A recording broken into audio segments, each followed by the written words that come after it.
Hare Krishna, Radhe Radhe. Welcome to my channel Laddu Gopal ji की सेवा ज्ञान भक्ति। कैसे हैं आप सभी लोग? आशा रखती हूँ अच्छे ही होंगे।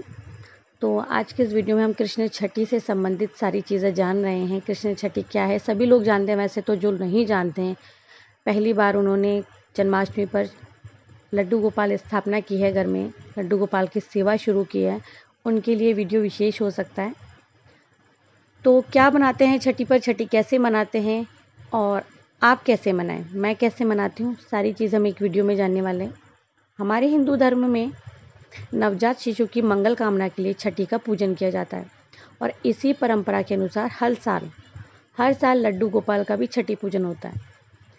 तो अब आप कहेंगे कि दीदी हम लोग इस बार तो नए लड्डू गोपाल की हम सेवा कर रहे हैं, उनकी स्थापना की है, तो इस बार ही मनाएं अगले वर्ष, तो वो आपकी इच्छा है।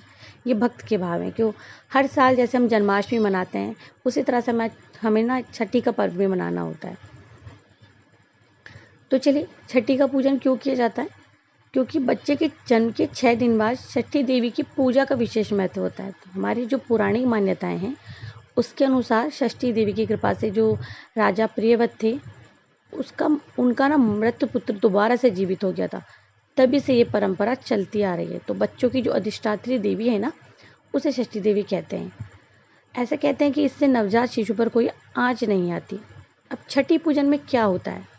बच्चे को नव वस्त्र पहनाए जाते हैं, नहीं, और अगर किसी के पास नहीं है तो कोई बात नहीं है।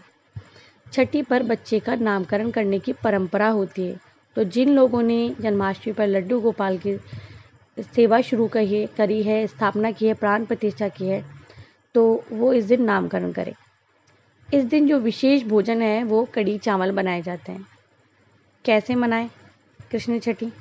चलिए इस पर अब हम लोग चर्चा करते हैं। और हाँ, एक बात और, कृष्ण छठी वाले दिन लड्डू गोपाल को नव वस्त्र पहनाए जाते हैं, तो यानी कि दीदी ज़रूरी तो नहीं है।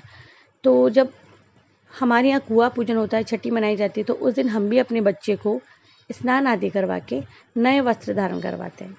ठीक है। तो सबसे पहले छठी के दिन सुबह हम जल्दी उठेंगे, स्नान आदि से निवृत्त हो जाएंगे, बाल गोपाल को दूध से स्नान करवाएंगे। ठीक है। मैंने इससे पहले भी अपनी पिछली वीडियो में बताया हुआ है कि आप किसी बड़े पतीले में दूध ले लीजिए, 1.25 किलो या ऐसा कुछ करके आप सवाया करके दूध ले लीजिए और उस दूध से सभी लड्डू गोपाल जो भी आपके जितनी सेवा आपके घर में है उन्हें स्नान करवाओ। बाकी वो जो दूध हो जाता है स्नान का, उस दूध से आप खीर बनाएं, घर में सभी लोग आप उसे प्रसाद रूपी ग्रहण कर सकते हैं। और इसके बाद में आप दूध, दही, घी, शहद, गंगा जल से लड्डू गोपाल को स्नान करवाएं। अब दक्षिणावर्ती शंख में आप गंगा जल भरें और फिर गोपाल जी का स्नान करवाएं। उन्हें नए वस्त्र धारण करवाएं। कोशिश करें कि पीले रंग के हो, नहीं है तो कोई बात नहीं है, क्योंकि कान्हा जी को जो पीताम्बर है वो बहुत अधिक प्रिय है। फिर हमारे गिरधर गोपाल को चंदन का टीका लगाएं, विधिवत उनका श्रृंगार करें, धूप दीप अर्पित करें उन्हें। हमारे कान्हा जी का जो प्रिय भोग है वो है माखन मिश्री का, उन्हें माखन मिश्री का भोग लगाएं। और जैसे कि हमारे लड्डू गोपाल के कई नाम हैं, जिन्होंने अब तक अपने लड्डू बाबू का नामकरण संस्कार नहीं किया है, तो अपने लड्डू गोपाल का नाम रख सकते हैं, जैसे केशव माधव, देवकी नंदन या लड्डू, श्री कृष्णा, कान्हा, ऐसे बहुत सारे नाम हैं। ठाकुर जी पुकार सकते हैं।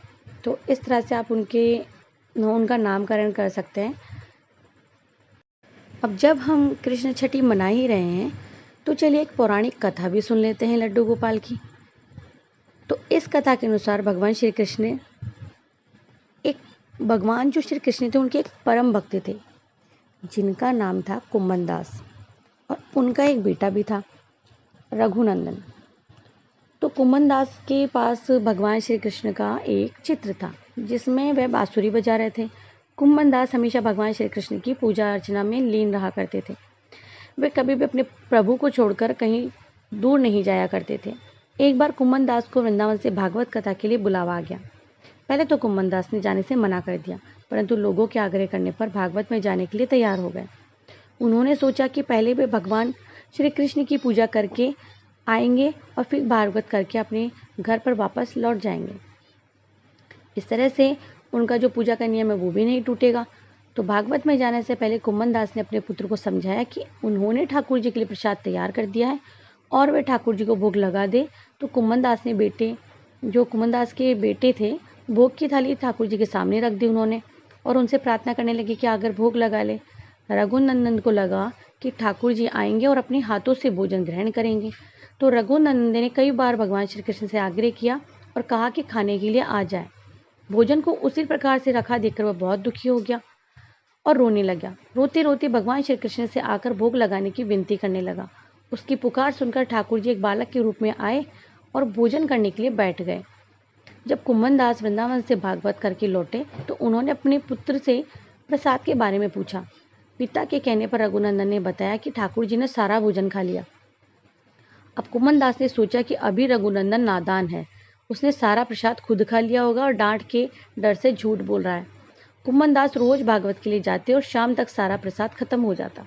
कुम्मन दास को लगा कि अब रघुनंदन उनसे रोज झूठ बोलने लगा है, लेकिन वह ऐसा क्यों कर रहा है ये जानने के लिए कुम्मन दास ने एक योजना बनाई। उन्होंने भोग के लड्डू बनाकर एक थाली में रख दिए और दूर से छिपकर देखने लगे। रोज की तरह ही उस दिन भी रघुनंदन ने ठाकुर जी को आवाज़ लगा दी और भोग लगाने का आग्रह किया। हर दिन की तरह ठाकुर जी एक बालक के रूप में आए और लड्डू खाने लगे। कुम्मन दास दूर से इस घटना को देख रहे थे। भगवान को भोग लगाते देख वे तुरंत वहां आए और ठाकुर जी के चरणों में गिर गए। उस समय ठाकुर जी के एक हाथ में लड्डू था और दूसरे हाथ का लड्डू जाने ही वाला था, लेकिन ठाकुर जी उस समय वहीं पर जमकर रह गए। तभी से लड्डू गोपाल के स्वरूप की पूजा की जाती है। छठी के दिन इस कथा का पाठ करने से भगवान श्री कृष्ण बहुत प्रसन्न होते हैं, तो इसीलिए कृष्ण छठी के दिन ये कथा ज़रूर से सुननी चाहिए। इस कथा को लड्डू गोपाल, श्री कृष्ण की लड्डू गोपाल का रूप होने की कथा आप सभी जानते हैं कि हमारे सनातन धर्म में हर दिन खास होता है, हर दिन कुछ ना कुछ त्योहार होता है। तो हर दिन एक तिथि जो कुछ खास उत्सव लेकर के आती है। इसी तरह जन्माष्टमी के बाद में हमारे जो कृष्ण जी की छठी है उसको मनाने के भी दो कारण हैं। पहला कारण जो है वो बहुत खास है, आप सब जानते होंगे। और हमारे भगवान श्री कृष्ण की छठी यशोदा मैया ने कब मनाई थी, चलिए इस वीडियो में जानते हैं। तो आप सब जानते हैं कि श्री कृष्ण का जो जन्म था वो कंस के कारागार में हुआ था और आधी रात का समय था, तेज बारिश हो रही थी। मोह माया के प्रताप से कारागार के जो समस्त प्रहरी थे वो सो गए थे। आकाशवाणी हुई थी कि वासुदेव ने रातों रात उनको गोकुल में नंद के घर पहुंचा दिया।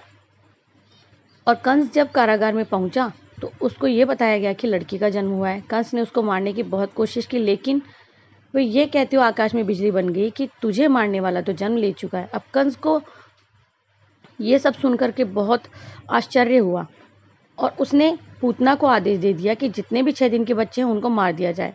पूतना जब गोकुल पहुंची तो यशोदा ने बालकृष्ण को छिपा दिया। बालकृष्ण को 6 दिन हो गए थे, लेकिन उनकी छठी नहीं हुई थी और न ही नामकरण संस्कार हुआ था। कृष्ण के 6 दिन पूरे हो जाने के बाद जब यशोदा ने 6 दिन के बच्चों को मरने की सूचना सुनी तो घबरा गई और घबराहट के कारण यशोदा जी ने माता जो पार्वती थी उनसे ध्यान किया और उनसे हाथ जोड़कर प्रार्थना की कि माता पार्वती एक शक्ति कृतिका सूर्य की किरण है। उन्होंने कार्तिकेय भगवान का पालन पोषण भी किया। कृतिका माता छठी माता है, यानी कि कृतिका माता जो है वो छठी माता ही है। उन्होंने देवी पार्वती के आदेश पर भगवान का ध्यान रखा। इससे कोई भी राक्षस यशोदा के घर में प्रवेश नहीं कर पाता था। तब भगवान ने उन्हें सूक्ष्म रूप से दर्शन देकर कहा, अब से जो भी तुम्हारी पूजा करेगा तुम उसके बच्चों की सुरक्षा के लिए अभय वर देना, लेकिन मुझे इस रूप में राक्षसों का उद्धार भी करना है, इसीलिए अपनी छत्र छाया मुझसे हटा लो। कालांतर में यशोदा माता जो थी उन्होंने कान्हा के जन्म से 364 दिन बाद में सप्तमी के दिन छठी का पूजन किया था। तभी से श्री कृष्ण की छठी मनाई जाती है, तभी से बच्चों की छठी भी मनाई जाती है। तो आज भी ये परंपरा जारी है। कृतिका माता ने भले ही भगवान के आदेश पर उनकी रक्षा नहीं की, लेकिन राक्षसों का उद्धार होने दिया और यशोदा माता का जो छठी पूजा थी वो व्यर्थ नहीं गई। उसके बाद से ही बच्चों के जन्म की छठी मनाई जाती है। तो ये परंपरा आज भी है और सुरक्षा और आरोग्य के लिए ये छठी पूजन किया जाता है। तो इसीलिए भाई जो भी सोचता है कि कृष्ण छठी मनाना ज़रूरी नहीं है, तो मैंने आप लोगों को कारण बता दिया है और आशा करती हूँ कि आपके लिए वीडियो इम्पोर्टेंट हो गया। सॉरी मैं लेट हो गई है वीडियो डालने में, तो अगर आप लोगों के लिए वीडियो इंपॉर्टेंट है तो प्लीज़ वीडियो को आगे शेयर कर दीजिएगा अपने फ्रेंड्स और रिलेटिव्स के सर्कल में। तो मैं मिलती हूँ नेक्स्ट वीडियो में कोई भी प्यारा सा टॉपिक लेकर के। तब तक के लिए हरे कृष्णा, राधे राधे। और आप सभी भक्तों को श्री कृष्ण जन्म, श्री कृष्ण नंदोत्सव, श्री कृष्ण की बधाई उत्सव की और श्री कृष्ण छठी की ढेर सारी शुभकामनाएं। हरे कृष्णा कृष्णा कृष्णा हरे हरे, हरे रामा रामा रामा हरे हरे। हरे कृष्णा।